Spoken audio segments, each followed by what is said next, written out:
Good morning विद्यार्थी मित्रों, केम छो? मजामां? रोजनु रोज तैयार करता जशो। फिजिक्स ने सरल बनावવું હોય तो रोजनु रोज तैयार करવું પડે मित्रों। तो તમારા માટે વિષય સરળ બનતો જાય, બધું આવડતું પણ જાય અને વિષયમાં રસ પડે। ચલો હવે આપણે બહુ સમય નથી બગાડતા, આગળ વધીએ। ધોરણ 12 ભૌતિક વિજ્ઞાન પાઠ 9 કિરણ પ્રકાશ શાસ્ત્ર અને પ્રકાશી ઉપકરણોની વાત ચાલી રહી છે। અગાઉના લેક્ચરમાં આપણે લેન્સ માટે ગાઉસનું સમીકરણ, પ્રતિબિંબ કેવી રીતે મેળવાય, લેન્સની મોટવણી, એ બધાની વાતો કરેલી। એક ઉદાહરણનો દાખલો પણ જોયેલો જાદુગરનો। હવે આજે આપણે નવો પ્રશ્ન જોવાનો છે, લેન્સનો પાવર। जो पावरनी 11मां पण बात करेली, यांत्रिक पावर। यंत्र कार्य करतुं होय तो एना कार्य करवाना समय दरने पावर कहेवाय। पछी 12मा धोरणमां विद्युतना चेप्टरोमां एकम समयमां वपराती विद्युत ऊर्जा ने आपणे विद्युत पावर कहेता हता। टूंकमां कार्य करवानो समय दर, कार्य करवानी क्षमता, एने एनो पावर कहेवाय। आज આપણે લેન્સના પાવરની વાત કરવાની છે। તો લેન્સનું કાર્ય શું મિત્રો? તો આપણે જાણીએ છીએ કે જો બહિર્ગોળ લેન્સ હોય અને આવા લેન્સ ઉપર એની મુખ્ય અક્ષને સમાંતર તમે કિરણો આપાત કરો તો એ લેન્સ વક્રીભવન કરીને કિરણોને કોઈ એક બિંદુએ કેન્દ્રિત કરવાનું કાર્ય કરે છે। અને આ લેન્સની કિરણોને કેન્દ્રિત કરવાની જે તાકાત છે, એની જે ક્ષમતા છે, એને જ લેન્સનો પાવર કહેવામાં આવે છે। જો અંતર્ગોળ લેન્સ હોય મિત્રો તો કિરણોને મુખ્ય અક્ષને સમાંતર આવતા કિરણોને છૂટા પાડવાનું કામ કરે છે, અપકેન્દ્રિત કરવાનું કામ કરે છે। તો એ કેવા પ્રમાણમાં અપકેન્દ્રિત કરી આપશે? તો આમ લેન્સની તેના ઉપર આપાત થતા પ્રકાશને કેન્દ્રિત કે વિકેન્દ્રિત કરવાની જે ક્ષમતા છે, જે તાકાત છે, એને જ લેન્સનો પાવર કહેવામાં આવે છે। જે પાવરફુલ લેન્સ હશે તો એ કિરણોને ફાટ દઈને વારીની નજીક ભેગો કરી આપે। દાખલા તરીકે જો હું બે લેન્સ દોરું મિત્રો, આ એક જાડો લેન્સ છે જુઓ,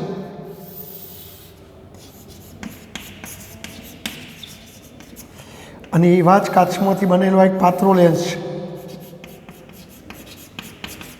જો બંને બહિર્ગોળ લેન્સ છે મિત્રો, અને બંનેનું દ્રવ્ય પણ સરખું છે, પણ એક જાડો લેન્સ છે અને એક પાતળો લેન્સ છે।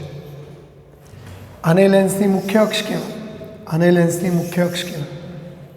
તો આ બંને લેન્સ શું કિરણોને કેન્દ્રિત કરવાની એમની તાકાત સરખી છે? ચેક કરીએ આપણે। તો ચલો અહીંયા મુખ્ય અક્ષે સમાંતર કિરણો આવા દો, અહીંયા મુખ્ય અક્ષે સમાંતર કિરણો આવા દો। ખરેખર જો લેન્સ ના હોત તો કિરણો સીધા જ જોત, સીધા જ જોત, સીધા જ જોત, સીધા જ જોત। પણ જો એ લેન્સ છે એટલે પેલી વક્રીભાવની ઘટના થશે, અને એમાં વળી આ કિરણોના માર્ગમાં લેન્સનું દ્રવ્ય વધારે આવે છે। જો જાડો લેન્સ છે, અહીં થોડો જ ભાગ આવે છે, અને માટે એ કાચ થોડો જ આવશે વચ્ચે, એટલે વક્રીભાવની ઘટના ઓછી થશે, એટલે વોકાવવાનું પ્રમાણ ઓછું, એટલે અહીંયા કિરણો ઓછો વોકો વળે। દાખલા તરીકે 20 ડિગ્રી વોકો વળે, અહીં બતાવું તો 20 ડિગ્રી વોકો વળે, એટલે વક્રીભવન તો થયું, સીધો જવાના બદલે વોકો વળે, વોકો વળે, પણ આટલો જ વોકો વળે। જ્યારે એ કાચનો જથ્થો વધુ છે એટલે વક્રીભવન વધારે થાય, અને પરિણામે આ કિરણો સીધો જવાના બદલે વધારે વોકો વળ્યો, જો વધારે વોકો વળ્યો। ધારો કે આ ખૂણો 35 છે, 35 છે। તો હવે જો આ કિરણો નજીકમાં ભેગો થઈ જવાનો અહીંયા, જ્યારે આ કિરણો છેક દૂર જઈને ભેગો થવાનો મિત્રો, અને મુખ્ય અક્ષે સમાંતર આવતો કિરણો જો ભેગો થાય એને મુખ્ય કેન્દ્ર કહેવાય, મુખ્ય કેન્દ્ર કહેવાય। તો મુખ્ય કેન્દ્ર અને ઓપ્ટિકલ કેન્દ્ર વચ્ચેના અંતરની કેન્દ્ર લંબાઈ કહેવાય, એ કેન્દ્ર લંબાઈ કહેવાય। માટે જો જાડા લેન્સ માટે કેન્દ્ર લંબાઈ તમને ઓછી મળી, નાની મળી. જ્યારે પાતળા લેન્સ માટે કેન્દ્ર લંબાઈ એફ મોટી મળી. એનો મતલબ કે આ લેન્સ કિરણોને વખતો વાળી આપ્યો પણ બહુ ઓછો જ વાળી આપ્યો અને એટલે બહુ દૂર જઈને ભેગો થયો, મળતો ભેગો થયો, બહુ જોવો એવો ફટ જઈને વાળીને ભેગો ના કરી આપ્યો. જ્યારે આને ફટ જઈને વાળીને ભેગો કરી આપ્યો. એટલે આ લેન્સની કિરણોને કેન્દ્રિત કરવાની ક્ષમતા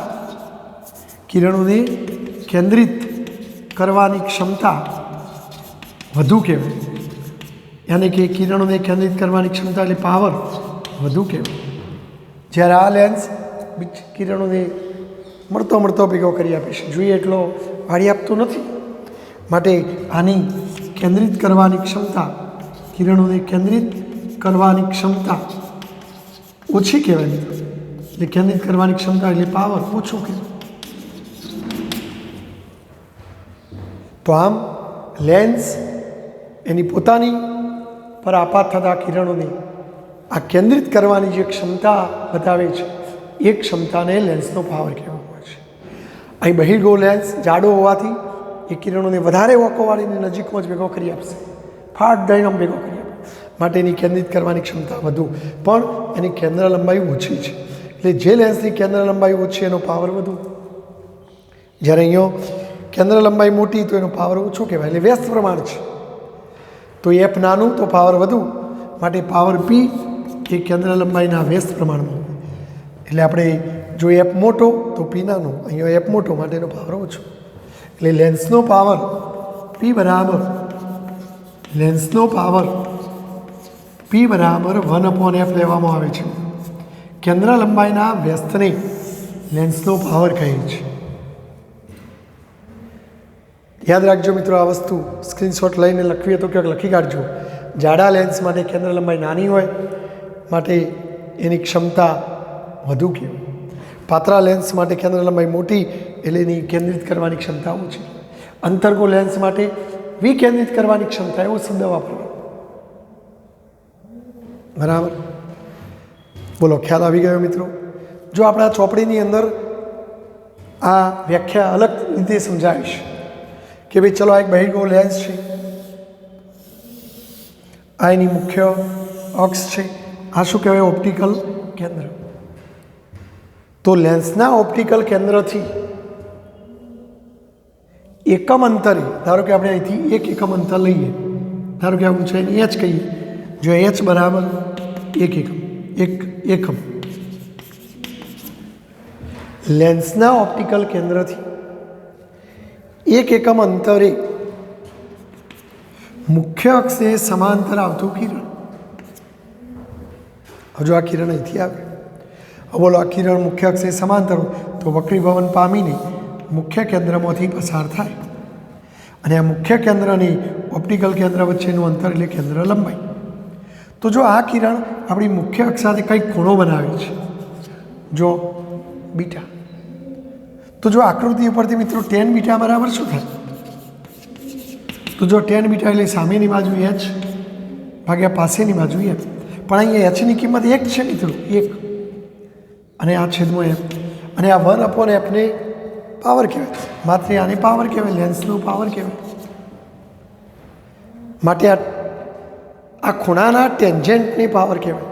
એટલે જો આપણી ચોપડીમાં વ્યાખ્યા આવી લખીશ કે લેન્સના ઓપ્ટિકલ કેન્દ્રથી એક એકમ અંતરે મુખ્ય અક્ષને સમાંતર લેન્સ ઉપર આપાત થતું કિરણ જેટલા કોણે કેન્દ્રિત થાય અને અંતર્ગોળ લેન્સ હોય તો વિકેન્દ્રિત થાય, એ કોણના ટેન્જન્ટના મૂલ્યને લેન્સનો પાવર કહેવાય. કારણ કે એના ટેન્જન્ટનું મૂલ્ય શોધો તો h/f. જો hની કિંમત 1 છે તો 1/f, અને 1/f ને લેન્સનો પાવર કહેવાય.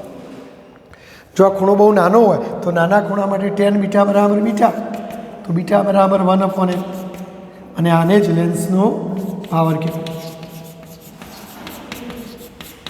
એટલે આપણી ચોપડીમાં આવી વ્યાખ્યા બનાવીશ. જૂની ચોપડીઓમાં આવું હતું, કેન્દ્ર લંબાઈના વ્યસ્તને લેન્સનો પાવર કહે છે. તો જો આ વ્યાખ્યા ફરી આવડશે મિત્રો, એકવાર ફરી બોલું છું. લેન્સના ઓપ્ટિકલ કેન્દ્રથી એક એકમ અંતરે મુખ્ય અક્ષને સમાંતર આપાત થતું કિરણ વક્રીભવન પામીને જે બિંદુએ કેન્દ્રિત થાય અને અહીંયા જે કોણ બને એ કોણના ટેન્જન્ટના મૂલ્યને લેન્સનો પાવર કહે છે અને લેન્સના પાવરનું સૂત્ર આવશે 1/f. બરાબર? તો આકૃતિ ઉપરથી તમે આ સૂત્ર લાવી શકો મિત્રો. તો લેન્સના પાવરનું સૂત્ર આપણે યાદ રાખીશું 1/f. તો જો અહીંયા લખી દઉં કે લેન્સનો પાવર P બરાબર 1/f. જો લેન્સનો પાવર છે પછી નહીંતર ઘણા કે સાહેબ કાર્ય સમય નથી આપ્યો કેવી રીતે પાવર શોધ્યું તો યાંત્રિક પાવર નહોતો મિત્રો. વિદ્યુત પાવર હોય તો પાવર P બરાબર VI વોલ્ટેજ ગુણ્યા પ્રવાહ. ઘણા કે સાહેબ વોલ્ટેજનો પ્રવાહ આપ્યો નહીં ના લેન્સમાં પાવર કેવી રીતે શોધવું પણ મિત્રો લેન્સના પાવર માટે આ કેન્દ્ર લંબાઈનો વ્યસ્ત. ચલો લેન્સના પાવરનો એસઆઈ પદ્ધતિમાં એકમ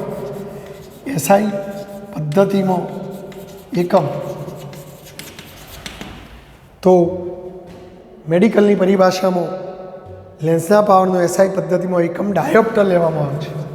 શું લેવામાં આવશે મિત્રો? ડાયોપ્ટર. ઇંગ્લિશમાં લખવું હોય તો DIOPTRE. ડાયોપ્ટર માટે કેપિટલ D સિમ્બોલ વપરાય છે અને આ સૂત્ર પરથી લખો તો 1/, કેન્દ્ર લંબાઈનો એકમ મીટર, 1/મીટર, દેટ મીન્સ મીટર ઇનવર્સ. પારિમાણિક સૂત્ર લખવું હોય તો M0 1/મીટર, મીટર એટલે લંબાઈ ઉપર લઈ જાઓ તો -1 D0. તો લેન્સના પાવરનો એસઆઈ પદ્ધતિમાં એકમ ડાયોપ્ટર અથવા મીટર ઇનવર્સ છે. મિત્રો જો બહિર્ગોળ લેન્સની વાત કરીએ મિત્રો તો બહિર્ગોળ લેન્સ માટે આપણે વારંવાર કીધું કે કેન્દ્ર લંબાઈ ધન હોય અને માટે 1/ધન તો ધન માટે પાવર ધન હોય. અંતર્ગોળ લેન્સ હોય તો અંતર્ગોળ લેન્સ માટે કેન્દ્ર લંબાઈ ઋણ હોય માટે 1/ઋણ એટલે જવાબ ઋણ આવે તો પાવર ઋણ હોય મિત્રો. તમે જ્યારે આંખના ડૉક્ટર પાસે જાઓ તો આંખના ડૉક્ટર તમને આગળ પેલી ફ્રેમ પહેરાવે પછી વારંવાર લેન્સ બદલી જાય અને તમને સામેના અક્ષરો વંચાય અને સારું દેખાય પછી એ કહે એ તમને એક ચબરકી ચિઠ્ઠી પ્રિસ્ક્રિપ્શન લખી આપે. જ્યારે આંખનો ડૉક્ટર આંખના ડૉક્ટર તમને ધારો કે ચિઠ્ઠીની અંદર આવું લખી આપી +2.5D તો આનો મિનિંગ શું કરવું? તો એક તો જો ડાયોપ્ટર એકોનો એકમ છે પાવર માટે ડૉક્ટર તમને એમ કહે છે કે તમને જે ચશ્મા બની આપવાના છે એ લેન્સનો પાવર P +2.5 ડાયોપ્ટર છે એટલે આ ડાયોપ્ટર એ પાવર બતાવે છે. વળી ધન લખ્યું છે અને ધન લખ્યું છે એટલે કયો લેન્સ વાપરવાનો હશે તો પાવર ધન કોનો હોય? બહિર્ગોળ લેન્સ. ચલો એની કેન્દ્ર લંબાઈ કેટલી? તો જો એની કેન્દ્ર લંબાઈ પણ ગણી શકાય તો પાવર P બરાબર 1/f તો F બરાબર 1/P. ચલો Pની કિંમત 2.5. 10 ચિહ્ન દૂર કરો 10 બરાબર એટલે 0.4 મીટર દેટ મીન્સ 40 સેન્ટીમીટર. તો કેન્દ્ર લંબાઈ F 0.4 મીટર અથવા 40 સેન્ટીમીટર. તો જો ડૉક્ટર તમને +2.5 ડાયોપ્ટરનું પ્રિસ્ક્રિપ્શન લખી આપે તો એનો મતલબ એ થયો કે ભાઈ આપેલ વ્યક્તિને આટલી કેન્દ્ર લંબાઈવાળા બહિર્ગોળ લેન્સના ચશ્મા બનાવીને આપવા જોઈએ તો એને સારું દેખાય. જો કોઈ ડૉક્ટર તમને એમ લખીને આપી કે P બરાબર -4 ડાયોપ્ટર તો એ માઇનસનો મતલબ શું? કયો લેન્સ હશે મિત્રો? અંતર્ગોળ લેન્સ. ચલો એની કેન્દ્ર લંબાઈ તો અહીંયા તમારે 4 લેવાનું 1/4 એટલે 0.25 અને 0.25 મીટર એટલે 25 સેન્ટીમીટર તો 0.25 કેન્દ્ર લંબાઈ ઋણ આ માઇનસ હશે એટલે બરાબર અને ઋણ કેન્દ્ર લંબાઈ અંતર્ગોળ લેન્સની હોય બરાબર સેન્ટીમીટરમાં લખવું હોય તો 25 સેન્ટીમીટર માઇનસ તો અંતર્ગોળ બાકી મૂલ્ય 25 સેન્ટ તો ભાઈ એ વ્યક્તિને 25 સેન્ટીમીટર કેન્દ્ર લંબાઈવાળા અંતર્ગોળ લેન્સના ચશ્મા પહેરાવવા જોઈએ. તો આ લેન્સનો પાવર બોલો ખ્યાલ આવી ગયો? તો આમ બહિર્ગોળ લેન્સ કે અંતર્ગોળ લેન્સની કિરણોને કેન્દ્રિત કે વિકેન્દ્રિત કરવાની જે ક્ષમતા છે જે તાકાત છે એને જ લેન્સનો પાવર કહેવાય. અને પાવરનું સૂત્ર 1/f લેવાનું, એકમ ડાયોપ્ટર લેવાનું. બરાબર. તો તમને પ્રશ્ન પૂછાય કે લેન્સના પાવર પર ટૂંક નોંધ લખો, તો આ બધું તમારે લખવું પડે. ચોપડીમાંથી વ્યવસ્થિત પ્રશ્ન તમે લખી શકો છો.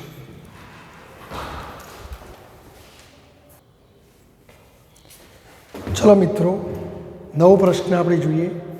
સંપર્કમાં રહેલા પાતળા લેન્સ, આપણે બે લેન્સ લઈ એકબીજાના સંપર્કમાં ગોઠવવાના છે. તો એ બે ભેગા મળીને પરિણામી કેવી અસર ઉપજાવી, જેમ આપણે અગાઉ એકથી વધુ અવરોધો એકબીજાના સંપર્કમાં શ્રેણીમાં જોડીએ તો સમતુલ્ય અવરોધ R બરાબર R1 plus R2 plus R3 plus Rn થાય. જો કેપેસિટરો એકથી વધુ એકબીજાના સંપર્કમાં રાખીએ તો પરિણામી કેપેસિટન્સ શું થાય. એ જ રીતે આપણે એકબીજાના સંપર્કમાં રહેલા બે પાતળા લેન્સ, દાખલા તરીકે મારી પાસે આ એક લેન્સ છે એ, જેની કેન્દ્ર લંબાઈ હશે f1. આવો ને આવો એક બીજો લેન્સ છે બી, એની કેન્દ્ર લંબાઈ ધારો કે f2 છે. જો આવા બે લેન્સને એકબીજાના સંપર્કમાં મૂક્યાથી પાતળા લેન્સ લેવાના છે. અને જો મિત્રો એક અગત્યની વાત, જાડા લેન્સ અને પાતળા લેન્સનો મતલબ આપણે આવો કરવાનો કે ભાઈ ચલો આપણે કોઈ લેન્સની સામે, ધારો કે તમે આવો લેન્સ લીધો હોય, આ લેન્સની બે વક્રીભવનકારક સપાટીઓ વચ્ચેનું અંતર ધારો કે 20 સેન્ટીમીટર છે. તો આ અર્ધમાંથી આ અંતર 10 થાય, આ 10 થાય, એટલે ઓપ્ટિકલ કેન્દ્ર અહીંયા આવે. જો તમે અહીંયા વસ્તુ મૂકો તો જો અહીંથી અહીં સુધીનું અંતર ધારો કે હું એમ કહું 40 સેન્ટીમીટર છે, તો જો અહીંયા વસ્તુ અંતર યુની સાપેક્ષમાં આ બે વક્રીભવનકારક સપાટીઓ વચ્ચેનું અંતર અવગણી શકાય એટલું નાનું નથી. 40ની સાપેક્ષમાં 20 નાનું કહેવાય પણ અવગણી ન શકાય. પણ જો તમે આવો લેન્સ લીધો હોત, પાતળો લેન્સ, કે ચલો આ બે સપાટીઓ વચ્ચેનું અંતર 1 સેન્ટીમીટર છે અને અહીં તમે વસ્તુ મૂકી 40 સેન્ટીમીટર અંતરે, તો આ 40ની સાપેક્ષમાં 1ને અવગણી શકાય. જો આ 1 હોય તો અડધું અંતર 0.5 થાય. તો જો બે લેન્સની બે વક્રીભવનકારક સપાટીઓ વચ્ચેનું અંતર, પેલા વસ્તુ અંતર યુ, કેન્દ્ર લંબાઈ f, એ બધા અંતરોની સાપેક્ષમાં અવગણી શકાય એટલું નાનું હોય તો એવા લેન્સને પાતળો લેન્સ કહેવાય. અને અવગણી શકાય એટલું નાનું ન હોય તો એવા લેન્સને જાડો લેન્સ કહેવાય. જો ખરેખર અહીંથી અહીં સુધીનું અંતર 40, પણ જો તમે ભૂલથી અહીંથી માપો તો જો આ 10 છે, 40માં 10 જાય તો 30, તો આવા લેન્સમાં તમે વસ્તુ અંતર અહીંથી માપો ને તો બહુ વેરિએશન આવે. આ 40 હતું તમે 30 લઈને ગણતરીઓ કરો ખોટું પડે, પણ અહીં ચાલે.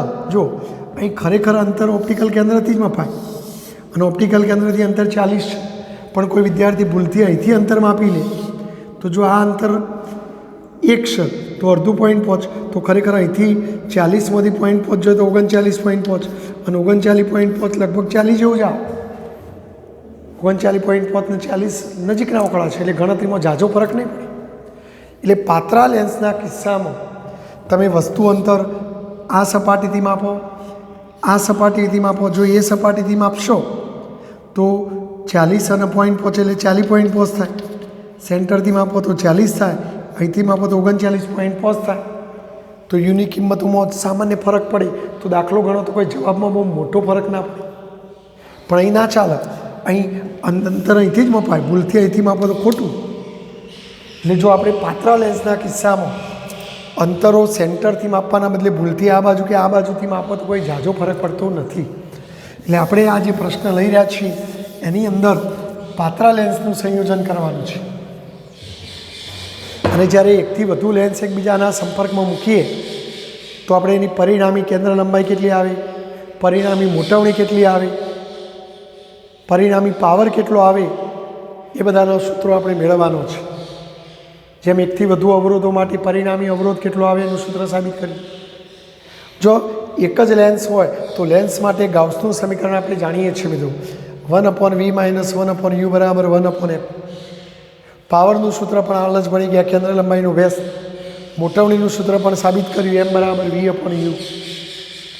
પણ જ્યારે એકથી વધુ લેન્સ ભેગા થાય તો જો મારી પાસે બે લેન્સ છે એ અને બી, જો હું માત્ર એ લેન્સની વાત કરું, ધારો કે આપણો આ એ લેન્સ, ચલો આ એ લેન્સની કેન્દ્ર લંબાઈ F1 છે. જો હું એ લેન્સ માટે વાત કરું છું, ધારો કે એ લેન્સની કેન્દ્ર લંબાઈ F1 છે, આ લેન્સની મુખ્ય અક્ષ છે. હવે જો એ લેન્સની કેન્દ્ર લંબાઈ F1 હોય તો એનો પાવર તો તમને ખબર પડી જાય, પાવર P1 બરાબર 1/F1 આવે. હવે જો આવા લેન્સની સામે તમે કોઈ વસ્તુ મૂકો, દાખલા તરીકે આ વસ્તુ મૂકી, તો આને કહેવાય વસ્તુ અંતર U.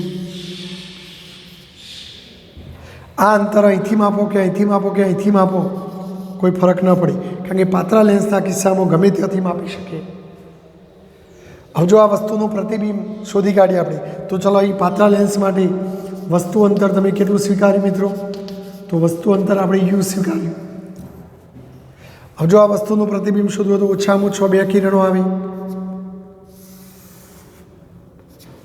હવે આ કિરણ તો ઓપ્ટિકલ કેન્દ્રમાંથી જાય સીધું જ જાય, પણ જો આ કિરણ લેન્સ દ્વારા વક્રીભવન પામીને ક્યાંક જશે, તો જો આ કિરણ લેન્સ દ્વારા વક્રીભવન પામીને ધારો કે અહીંયા જાય છે, તો અહીંયા 2 કિરણો છેદે તો એ પ્રતિબિંબ રચાય. તો આ પહેલાં લેન્સથી મળેલું પ્રતિબિંબ છે, માટે આને પ્રતિબિંબ અંતર કહેવાય. તો જો આ પ્રતિબિંબ અંતર કહીશું આપણે, પણ પહેલાં લેન્સથી મળેલા પ્રતિબિંબ અંતરને હું V1 કહું, તો અહીં પ્રતિબિંબ અંતર બરાબર V1. તો જો આ પહેલાં લેન્સની કેન્દ્ર લંબાઈ F1 છે, પહેલાં લેન્સની સામે વસ્તુ U અંતરે છે, પહેલાં લેન્સે પ્રતિબિંબ અહીં આપ્યું V1 અંતરે. માટે ચલો આપણે પહેલાં લેન્સ એ માટે બધા સૂત્રો બનાવીએ. તો બોલો, આ પહેલાં લેન્સ માટે આપણે સૂત્રો બનાવીએ મિત્રો. તો પાવરનું સૂત્ર તો મેં બનાવી દીધું. હવે ગાઉસનું સૂત્ર લાગુ પાડું મિત્રો. તો ગાઉસનું સૂત્ર કયું? 1/V - 1/U બરાબર 1/F. પણ પહેલાં લેન્સની કેન્દ્ર લંબાઈ F1, તો Fની જગ્યાએ F1. પહેલાં લેન્સ માટે વસ્તુ અંતર U, પહેલાં લેન્સ માટે પ્રતિબિંબ અંતર V. એટલે આપણને આવું સૂત્ર મળે. જો પહેલાં લેન્સની મોટામણી શોધવી હોય તો પ્રતિબિંબ અંતર ભાગ્યા વસ્તુ અંતર, પણ પ્રતિબિંબ અંતર V1 છે, વસ્તુ અંતર U છે. તો એ લેન્સ માટે આપણને આવો બધો સમીકરણ મળે મિત્રો. પણ હવે પ્રશ્ન શું કહે છે? સંપર્કમાં રહેલા પાતળા લેન્સ. તો ચલો આ લેન્સના સંપર્કમાં હું બીજો એક પાતળો લેન્સ ગોઠવું. ધારો કે એ લેન્સને બી લેન્સ કહીએ. તો ચલો આપણે બી લેન્સની વાત કરીએ. તો જો એ બી લેન્સની કેન્દ્ર લંબાઈ કંઈક હશે ધારી લઈએ. ધારો કે બી લેન્સની કેન્દ્ર લંબાઈ F2 છે મિત્રો. હવે જો બી લેન્સ માટે આ વસ્તુ નહીં બને, પણ આ જે કિરણો આવવાનો, આ પહેલાં લેન્સથી વક્રીભવન પામીને જે આવતો કિરણો છે એ એના ઉપર આપાત થવાના. પણ જો આ કિરણ અહીંથી જાણે કે આભાસી, એટલે પહેલાં લેન્સથી મળેલું પ્રતિબિંબ બીજા લેન્સ માટે આભાસી વસ્તુ બને. પ્રથમ લેન્સ વડે મળેલ પ્રતિબિંબ બીજા લેન્સ માટે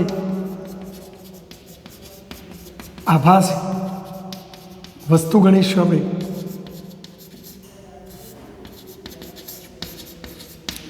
તમે પહેલાં લેન્સ વડે વક્રીભવન પામેલા કિરણોના માર્ગમાં જો આ બીજો લેન્સ આવી જાય તો આ જ વક્રીભૂત કિરણોને આ લેન્સ ફરી પાછો વક્રીભવન કરાવશે. માટે પહેલાં લેન્સથી મળેલું પ્રતિબિંબ બીજા લેન્સ માટે આભાસી વસ્તુ કહેવાય. તો હવે જો આપણો આ કેટલા અંતરે છે મિત્રો? V1. માટે બીજા લેન્સ માટે વસ્તુ અંતર V1 કહેવાનું. શું કહેવાનું? V1. કારણ કે પહેલાં લેન્સથી આપેલું પ્રતિબિંબ જ બીજા લેન્સ માટે વસ્તુ બનવાની છે. હવે બીજો લેન્સ એનું વક્રીભવન કરીને પ્રતિબિંબ આપશે. તો જો આ કિરણ આમ સીધો જવાના બદલે ફરી એની વક્રીભવન પામીને અહીંયા ક્યાંક જશે, તો આ બીજો લેન્સ કિરણોને અહીં ભેગો કરી આપે છે. તો બીજા લેન્સથી પ્રતિબિંબ અહીં મળે છે મિત્રો. તો આ અંતરને પ્રતિબિંબ અંતર. હવે બીજો લેન્સ લાસ્ટ આપણો બીજો છેલ્લો લેન્સ છે એટલે V જ કહી દઈએ. તો એ પ્રતિબિંબ અંતર V થશે.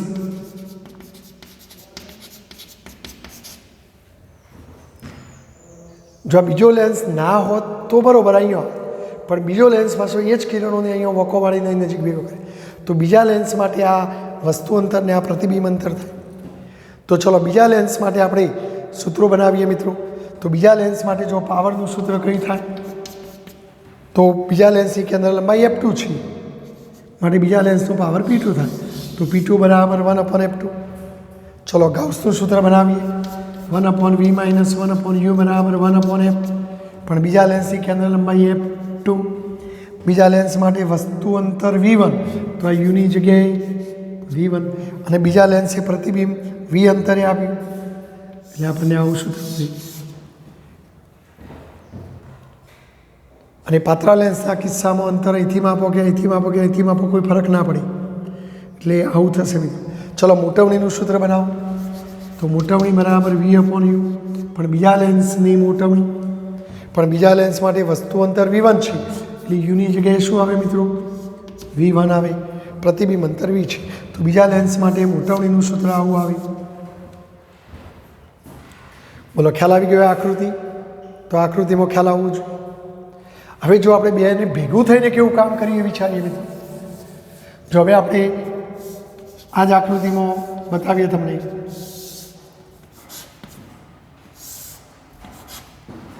હવે જો આપણે આ બે લેન્સના બદલે એક લેન્સની કલ્પના કરીએ, આ પરિણામી લેન્સ ધારો કે બની ગયો બેનો ભેગો સંયુક્ત લેન્સ.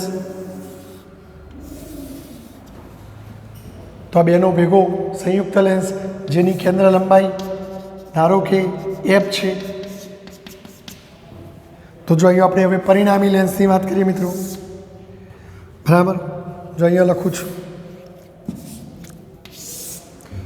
ધારો કે આ બંનેનો પરિણામી લેન્સ, તો પરિણામી લેન્સની કેન્દ્ર લંબાઈ જો f હોય, તો બોલો પરિણામી લેન્સ માટે વસ્તુ અંતર કયું કહેવાય? તો જો વસ્તુ તો તમે અહીં જ મૂકી હતી બેના ભેગાની સામે, પણ તો આ વસ્તુ અંતર કહેવાય. તો વસ્તુ અંતર યુ, અને બેને ભેગા થઈને પ્રતિબિંબ અહીં આપ્યું. પહેલો એકલો હતો આટલા આપો, પણ બીજો હતો એટલે એને આટલા કરી આપ્યું. તો બેને ભેગું થઈને પ્રતિબિંબ આટલા રચ્યું. તો પ્રતિબિંબ અંતર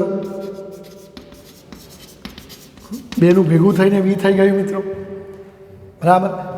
એટલે જો આ જે હતું એ માત્ર પહેલાં એકલાનું જ હતું, પણ બે ભેગા થઈ ગયા એટલે હવે આવું થઈ ગયું. તો જો પરિણામી લેન્સ માટે પાવરનું સૂત્ર બનાવો, 1/f, કારણ કે કેન્દ્ર લંબાઈ f છે. ચલો ગાઉસનું સમીકરણ 1/v - 1/u બરાબર 1/f આ જ આવે. અને મોટવણીનું સૂત્ર કયું આવે? પ્રતિબિંબ અંતર ભાગ્યા વસ્તુ અંતર. એટલે જો આ બે લેન્સનો સંયુક્ત લેન્સ જેની કેન્દ્ર લંબાઈ f કહીએ, તો એના માટે આવો બધો સૂત્રો બને. એટલે જો એકલા એ લેન્સ માટે આવો સમીકરણ બને, એકલા બી લેન્સ માટે આવો સમીકરણ બને, અને બેનો ભેગો આવો સૂત્રો બને. તો હવે આના આધારે આપણે પરિણામી સૂત્રોની વાત કરીએ મિત્રો, બરાબર. તો જો હવે આ બધા સમીકરણો પરથી પરિણામી કેન્દ્ર લંબાઈ શોધવી છે. જો મિત્રો એક કામ કરીએ, આના માટે ગાઉસનું સમીકરણ આ છે, આના માટે આ છે. હું બંનેનો સરવાળો કરું. જો ડાબી બાજુ 1/v1 - 1/u, આમાં ડાબી બાજુ 1/v - 1/v1 બરાબર. આમાં જમણી બાજુ 1/f1, આમાં જમણી બાજુ 1/f2. એટલે આપણે આ બંને સમીકરણનો સરવાળો કર્યો. તો જો અહીંયા મિત્રો -1/v1 અને +1/v1 ઉડી જાય. તો જો આ ધન પેલું લખું 1/v - 1/u બરાબર 1/f1 + 1/f2. પરંતુ 1/v - 1/u બરાબર તો 1/f પેલી પરિણામી કેન્દ્ર લંબાઈ. તો પછી આની જગ્યાએ શું લખાય? 1/f માટે 1/f1 + 1/f2. એનો મતલબ કે પહેલા લેન્સની કેન્દ્ર લંબાઈ જો f1 હોય, બીજાની f2 હોય, અને બંનેને એકબીજાના સંપર્કમાં મૂકેલા હોય, તો તમારી પરિણામી કેન્દ્ર લંબાઈ આ સૂત્રથી શોધવાની. પેલા કેપેસિટર જેવું 1/c બરાબર 1/c1 + 1/c2. દાખલા તરીકે તમને એમ કે કંઈક બહિર્ગોળ લેન્સની કેન્દ્ર લંબાઈ 10 સેન્ટીમીટર, હવે જો આ બહિર્ગોળ છે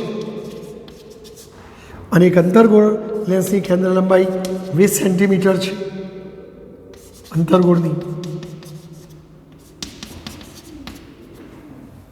તો જો એ બંનેને એકબીજાના સંપર્કમાં મૂકીએ તો પરિણામી કેન્દ્ર લંબાઈ કેટલી?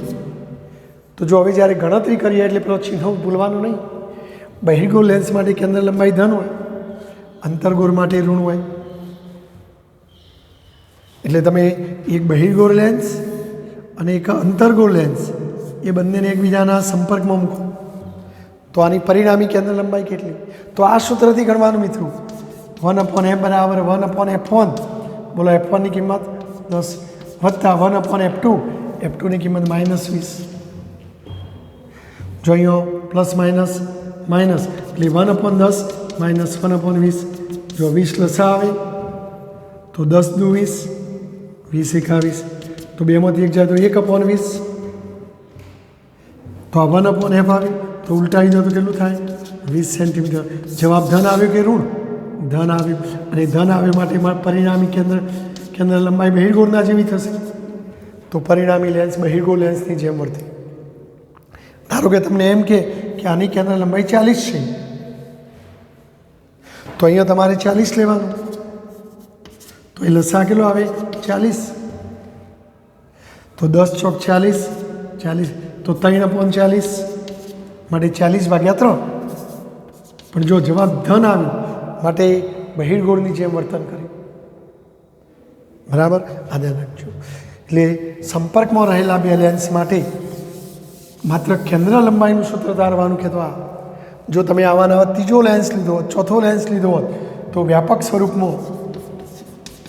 સ્વરૂપે વાત કરીએ તો 1/f is equal to 1/f1 plus 1/f2 plus dash dash dash 1/fn. એટલે જો n લેન્સને એકબીજાના સંપર્કમાં મૂકવામાં આવે તો પરિણામી કેન્દ્ર લંબાઈ 1/f બરાબર 1/f1 plus 1/f2 plus dash dash dash 1/fn. તો આ સૂત્ર એટલે કેન્દ્ર લંબાઈનું કે તો આ મેળવવાનું. જો આપણે પાવરનું મેળવવું છે મિત્રો, તો જો 1/f ને p કહેવાય તો આ 1/f ને p કહેવાય, અથવા અહીંયા લઈએ તો 1/f ને p કહેવાય. ચલો 1/f1 તો 1/f1 ને p1 કહેવાય અને 1/f2 ને p2 કહેવાય. તો પછી આ લેન્સનો પાવર p1 હોય, આ લેન્સનો પાવર p2 હોય, તો પરિણામી પાવર p બરાબર p1 પ્લસ p2. એટલે પાવરોનો સરવાળો થાય. પાવરોનો શું થાય? સરવાળો. જો વ્યાપક સ્વરૂપમાં કહીએ તો વ્યાપક સ્વરૂપે એકથી વધુ લેન્સ હોય તો p બરાબર p1 plus p2 plus dash dash dash pn. તો આ સૂત્ર લખવાનું. તો પાવર શોધવાનું કે OMRમાં તો પાવરનો સરવાળો કરો. ધારો કે તમને એમ કે એક બહિર્ગોળ લેન્સનો પાવર 3 ડાયોપ્ટર છે, એક અંતર્ગોળ લેન્સનો પાવર 5 ડાયોપ્ટર છે. તો બંનેને એકબીજાના સંપર્કમાં મૂકીએ તો પરિણામી પાવર કેટલો?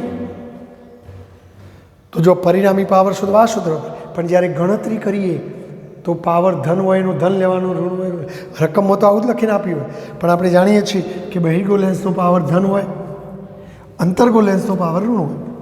માટે જો અહીંયા સાદુરૂપ આપીએ તો પાવર p બરાબર p1 પ્લસ p2 બરાબર +3 વત્તા -5 એટલે સરવાળે -2 ડાયોપ્ટર. અને જો પરિણામી જવાબ માઇનસ આવ્યો તો તમને એમ કે પરિણામી લેન્સ કયા લેન્સની જેમ વર્તશે? તો પાવર ઋણ આવ્યું તો પરિણામી લેન્સ અંતર્ગોળ લેન્સના જેવું વર્તન કરશે. તો આ પરિણામી પાવર શોધવાનું સૂત્ર મિત્રો. ચલો મોટવણીની વાત કરીએ તો જો પહેલાંની મોટવણી આવી છે, બીજાની મોટવણી આવી છે અને પરિણામી મોટવણી આવી છે. તો જો હું આ મોટવણી m1 અને આ m2નો ગુણાકાર કરું મિત્રો, જો m1 ગુણ્યા m2, બોલો m1ની જગ્યાએ શું મૂકું? v1/u ગુણ્યા m2ની જગ્યાએ શું મૂકું? v/v1. તો જો અહીંયા તો v1 ઉડી જાય તો માત્ર શું વધે? v/u વધે.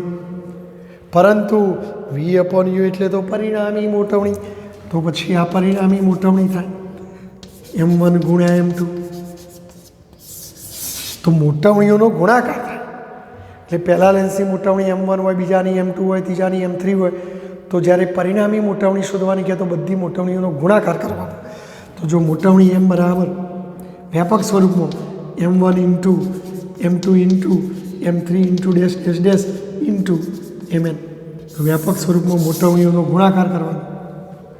એટલે એક લેન્સ 2 ગણું મોટું પ્રતિબિંબ નહીં આપો, બીજો લેન્સ એની મોટવણી 3 હોય તો એ 3 ગણું મોટું પ્રતિબિંબ નહીં આપો. પણ 2 લેન્સને સંપર્કમાં મૂકો તો પહેલા લેન્સની મોટવણી 2 અને બીજાની 3 હોય તો 3 દૂ 6, તો પરિણામી મોટવણી 6 ગણી થઈ જાય. તો આ મોટવણી, તો તમને મોટવણીનું સૂત્ર મેળવવાનું કહે તો મોટવણીઓનો ગુણાકાર થાય. એટલે પાવરોનો સરવાળો થાય, મોટવણીઓનો ગુણાકાર થાય અને કેન્દ્ર લંબાઈઓમાં વ્યસ્ત કરીને સરવાળો કરો તો પરિણામી કેન્દ્ર લંબાઈનો વ્યસ્ત થાય. તો સંપર્કમાં રહેલા પાતળા લેન્સના સંયોજન માટે આ બધા સૂત્રો છે મિત્રો. તો બોલો આ યાદ રહેશે, આ યાદ રાખજો. બરાબર, ખ્યાલ આવી ગયો? જો મિત્રો હમણાં આપણે ભણ્યામાં સંપર્કમાં રહેલા 2 લેન્સની વાત કરી, પણ જો 2 લેન્સ અલગ અલગ હોય, આ એક આ બીજો, અહીં જો સંપર્કમાં નથી રહેલા એટલે ટચ નથી થતા, પણ આ 2 લેન્સ વચ્ચે કંઈક ડિસ્ટન્સ છે. ધારો કે આ 2 લેન્સ વચ્ચેનું અંતર D છે. જો આ લેન્સનું મુખ્ય કેન્દ્ર ધારો કે અહીંયા છે, આ લેન્સનું મુખ્ય કેન્દ્ર અહીંયા છે, માટે અહીંથી અહીં સુધીની ના અંતરને એની કેન્દ્ર લંબાઈ કહેવાય. આ કેન્દ્ર લંબાઈ કહેવાય બીજા લેન્સની. જો તમારી નવી ચોપડીમાં આ નથી, પણ જૂની ચોપડીમાં આ વાત હતી, એટલે હું તમને ખાલી વધારામાં યાદ કરાવું છું, કારણ કે નીટમાં JEEમાં કદાચ OMR આવી તો આ કામમાં આવે. તો 2 અલગ રહેલા 2 લેન્સ, ધારો કે આ લેન્સની કેન્દ્ર લંબાઈ F1 અને F2, તો આવા સંજોગોમાં પરિણામી કેન્દ્ર લંબાઈ શોધવાનું સૂત્ર આવું આવે છે મિત્રો.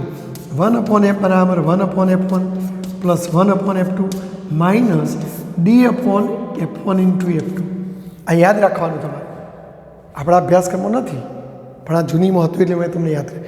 જો 2 સંપર્કમાં લાવી દો તો D0 થઈ જાય, એમાં 0 મૂકી દો તો આપણું પેલું સૂત્ર આવી જાય.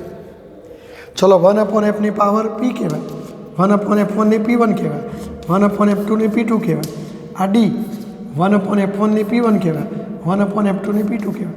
તો પરિણામી પાવર શોધવાનું સૂત્ર આવે. જો 2 લેન્સ અડાડી દો તો D0 થઈ જાય, તો આ જતું. મોટવણીનું નહોતું, અલગથી ગણવી પડે અલગ અલગ રીતે, કારણ કે 2 સંપર્કમાં નથી. અહીંયા તમે જુઓ કે આ આખું અંતર D, એમાંથી આ F1 આ F2, તો મને કહેશો આ વચ્ચે આ કેટલું અંતર થાય? ધારો કે આ અંતર x, તો F1 plus x plus F2 બરાબર D. અહીં F1 plus x plus F2 બરાબર D. માટે x બરાબર શું થાય? D. આ બંનેને પેલી બાજુ લઈ જાઓ તો -F1 -F2, યાની કે D minus F1 plus F2. અને આને જ પ્રકાશીય અંતરાલ કહેવામાં આવશે. 2 લેન્સ વચ્ચેનો પ્રકાશીય અંતરાલ કહેવામાં આવે છે. તો ઘણીવાર OMRમાં આવું કહે આવે મિત્રો, તો આ લાભ લેજો, બરાબર છે. બાકી તમારે આપણી નવી ચોપડીમાં અભ્યાસક્રમમાં નથી એમ. ચલો બરાબર. તો લેન્સના સંયોજનની મેં વાત કરી. મિત્રો સામાન્ય રીતે તમે કેમેરાઓ, માઇક્રોસ્કોપ, ટેલિસ્કોપ આ બધાની અંદર આવા એકથી વધુ લેન્સ એકબીજાના સંયોજનમાં ગોઠવીને અંતિમ સારું રિઝલ્ટ મેળવવામાં આવતું હોય છે. તો આ લેન્સનું સંયોજન તમને કયા ઉપકરણોમાં જોવા મળે? કેમેરો, માઇક્રોસ્કોપ, ટેલિસ્કોપ જેવા પ્રકાશીય ઉપકરણોમાં આ બધાનો ઉપયોગ થતો હોય છે.